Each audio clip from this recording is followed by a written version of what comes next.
பாருங்க, கத்திரிக்காய் குழம்பு சூப்பராக ரெடி ஆயிடுச்சு. நல்லா கம கம்மான்னு இருக்கு. சுடுது கை.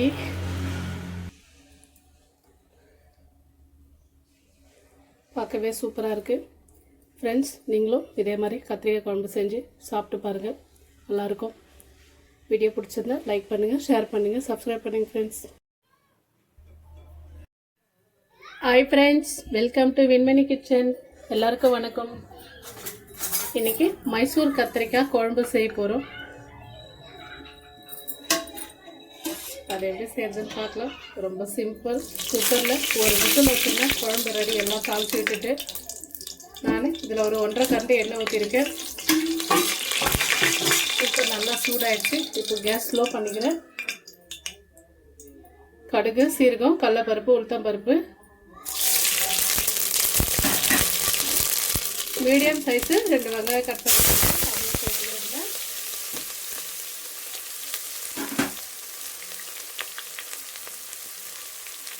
பூண்டு உரிச்சி நசுக்கி வச்சுது. எப்பவுமே பூண்டு நசுக்கி தான் சேர்க்கணும், குழம்பு டேஸ்ட்டாக இருக்கும். கேஸ் ஃபுல்லாக ஆன் பண்ணிக்கிறேன். கருவேப்பிலை,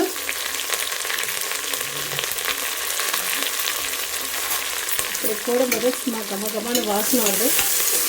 இந்த வெங்காயம் நல்லா வதங்கிட்டுன்னு பார்க்கலாம். பாருங்க, இந்த அளவுக்கு ஒரு கண்ணாடி பதம் வதங்கியிருக்கு. இந்த அளவுக்கு வதங்கினா போதும். வெங்காயம், பூண்டு, கருவேப்பிலை எல்லாம். இப்போ நான் தக்காளி பாருங்கள் அரைச்சி வச்சுருக்கேன். இது ரொம்ப ஃபைன் பேஸ்ட்டும் இல்லை, திட்டமாக கொஞ்சம் பருப்பான ஸ்டேஜில் அரைச்சி வச்சுருக்கேன்.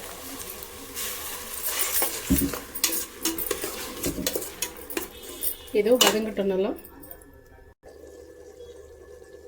புளி பாருங்கள், நான் ஒரு எலுமிச்சை பழம் சைஸு எடுத்து வச்சுருக்கேன். இப்போ இதை ஊற வச்சு கரைச்சிக்க போகிறேன். வெங்காயம், தக்காளி எல்லாம் நல்லா வதங்கிடுச்சு.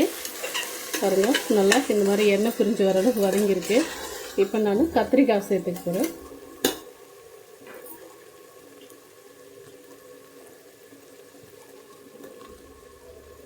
இங்கே போய் நீட்டாக கட் பண்ணி வச்சுருக்கேன்.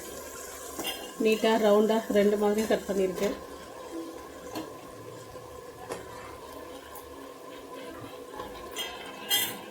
தண்ணியில் போட்டு வச்சிருந்தேன்.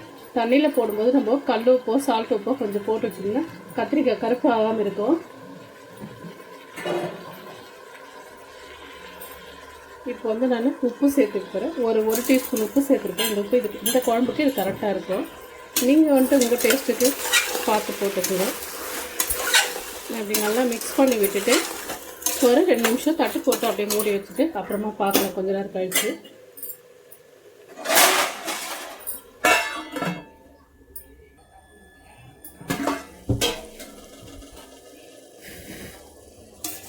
பாருங்கள், நான் ஒரு 2 டைமு தட்டை திறந்து ஒரு 2 நிமிஷத்துக்குள்ளவே நல்லா அப்படி மிக்ஸ் பண்ணிவிட்டேன். இந்த அளவுக்கு நல்லா கலர் வதங்கி வந்திருக்கு. நான் குக்கரில் விசில் வைக்க போகிறேன். அதனால் நம்ம கத்திரிக்காய் இந்த அளவுக்கு வதங்கினா போதும். இப்போ வந்துட்டு நான் மிளகாத்தூள் சேர்த்துக்கிறேன். குழம்பு மிளகாத்தூள்.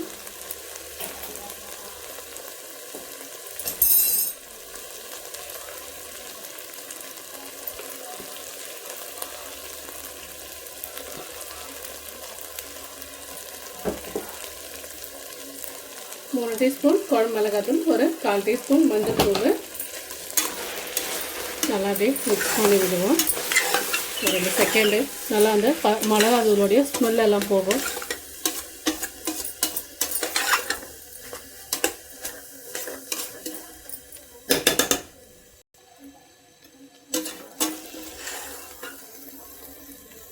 பாருங்கள், நல்லா வதங்கினோடனே கலர் நல்லா சூப்பராக ரெட்டாக தெரியுது. மிளகாத்தூள் இந்த மாதிரி எண்ணெயில் வதங்கும் போது தான் நமக்கு இந்த மாதிரி கலர் வரும். நம்ம மிளகாத்தூள் போட்டு உடனே தண்ணி ஊற்றிட்டு இருந்தால் இந்த மாதிரி கலர் வராது.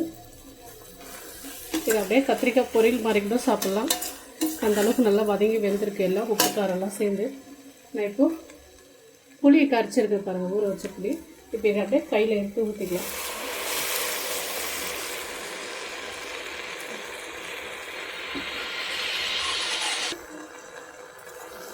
பாருங்கள், நான் திரும்ப தண்ணி ஊற்றியெல்லாம் கரைச்சி ஊற்றல. இந்த ஒரே வாட்டி கரைச்சி ஊற்றின புளி தான்.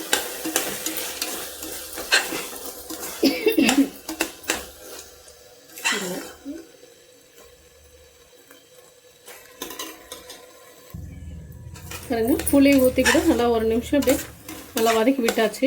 நான் இப்போது தண்ணி சேர்த்துக்க போகிறேன் குழம்புக்கு. இதில் ஒரு சொம்பு தண்ணி சேர்த்துருக்கேன். இந்த தண்ணி வந்துட்டு 3/4 லிட்டரு தண்ணி. இது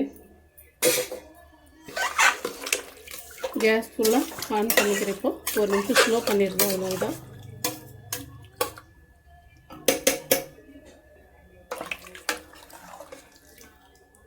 இந்த டைமில் நீங்கள் தண்ணி இவ்வளோ வேணான்னு நினச்சா ஒரே ஒரு பெரிய டம்ளரில் 1 டம்ளர் தண்ணி வச்சா கூட போதும்.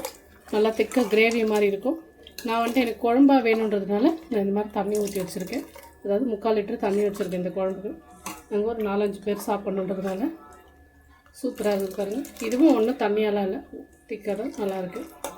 இன்னும் கட்டியாக வேணும்னா நம்ம 1 டம்ளர் தண்ணி வச்சோன்னா இப்போ கரெக்டாக இருக்கும். நான் இப்போது இது குக்கர் மூடி போட்டு ஒரு விசில் வைக்க போகிறேன்.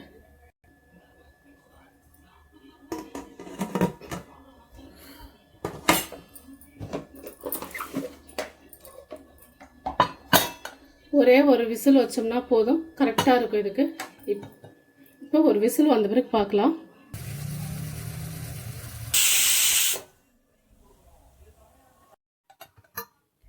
விசில் ஆறிடுச்சு. குழம்பு திறந்து பார்க்கலாம்.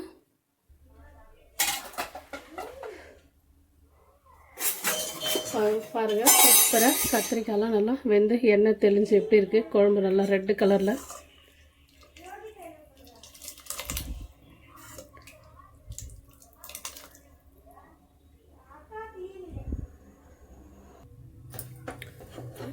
நான் இந்த பாத்திரத்துக்கு மாற்றிக்கிற குழம்பு.